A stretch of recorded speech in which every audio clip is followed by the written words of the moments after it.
Hello students, now welcome back to very interesting chapter of civics, chapter 6, and that will tell you about judiciary and the police.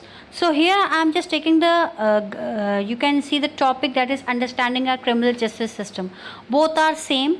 Alright, just I am changing the heading. That doesn't mean ki I will be teaching you something else.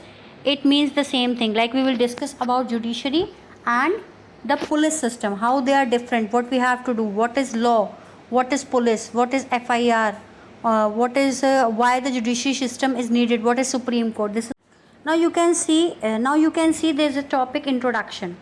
Now when we see someone violating the law, we immediately think of informing the police. Obviously, you might have seen either in real life or in the movies police officers filling reports and arresting persons.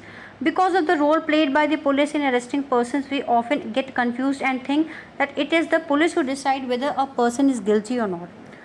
This, however, is far from true. After a person is arrested, it is a court of law that.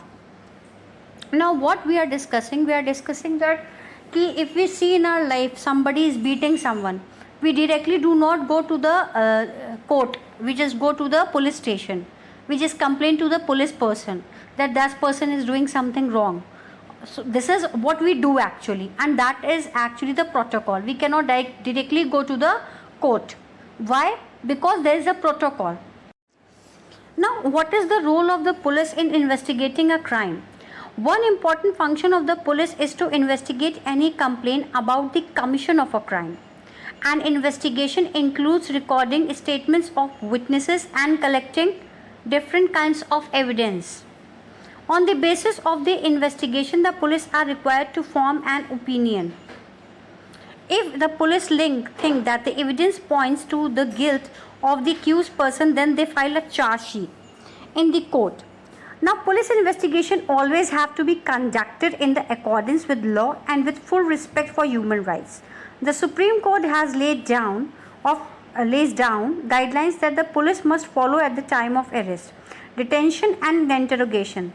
The police are not allowed to torture or beat or shoot anyone during any kind of investigation. Now, then what happened?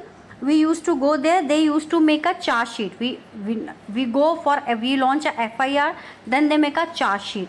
Then they used to submit it in the court. Now police people are not allowed to beat.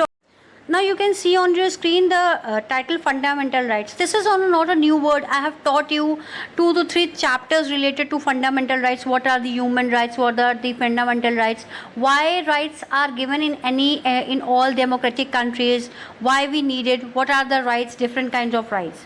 Now they cannot inflict any form of punishment on a person even for a petty offence. Article 22 of the Constitution and criminal law guarantee to every arrested person the following fundamental rights. Number 1, the right to be informed at the time of arrest of the offence for which the person is being arrested. Number 2, the right to be presented before a magistrate within 24 hours of arrest. If the police person arrests someone, they have to represent the person within 24 hours in front of the magistrate.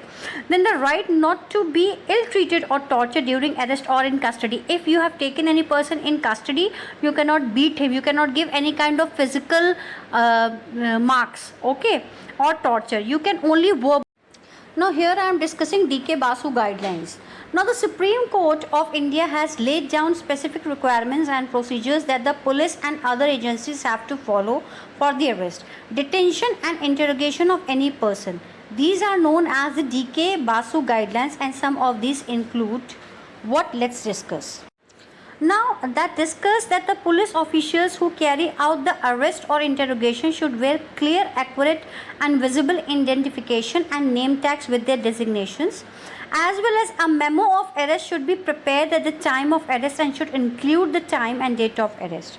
Now when they are arresting someone, alright, first of all the police officer should be in their uniform. If they are arresting, then they should put it out for what they are arresting, what are the charges they have made, for what they are accused of, what they prove, what the guys are having proof against that person.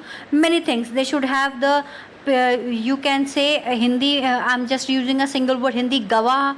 So there are many kinds of people who have seen that this person has done this thing or what, okay.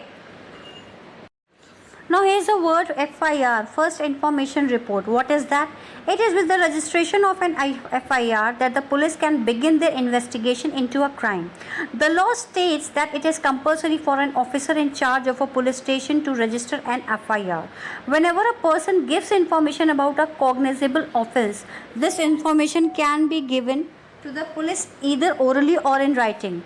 The FIR usually mentions the date, time, and place of the offense, details the basic facts of the offense, including a description of the events. If known, the identity of the accused person and witness is also mentioned. I have already told you everything should be mentioned in the FIR. If I am going to do an FIR, so I have told each and everything to the person who is sitting, who's now what is the role of the public prosecutor? A public prosecutor who represents the interest of the state. The role of the prosecutor begins once the police has conducted the investigation and filed the charge sheet in the court. He or she has no role to play in the investigation. The prosecutor must conduct the prosecution on behalf of the state. As an officer of the court, it is his or her duty to act impartially and present the full and material facts, witnesses, as well as the evidences before the court to enable the court to decide the case. Now we have discussed about the public prosecutor. Let me discuss about the judge. The role of the judge is like an umpire in a game and conducts the trial impartially and in open court. The judge hears all the witnesses and any other evidence presented by the prosecution and the defense. The judge decides whether the accused person is guilty or innocent on the basis of the evidence presented and in accordance with the law. If the accused is convicted, then the judge pronounces the sentence. He may send the person to jail or impose a fine or both, depending on what the law has been prescribed.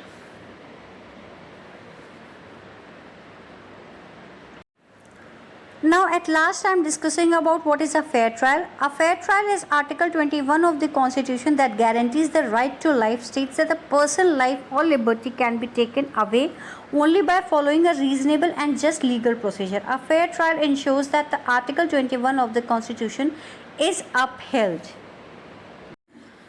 So now I am here winding up the chapter. I hope your doubts must be clear. So I think so you must have learned many things which is related to near about whatever you see in the movies and everything. So how they are different. The police and the judiciary means the both are different. There is a protocol. We cannot directly go to the court. We need to go to the police station. Then we need to file a complaint. Then we need to prove it. Then we need to go to the court. There are different kinds of courts: civil court, high court, supreme court, and many more. Okay, I hope the things are clear. Thank you so much.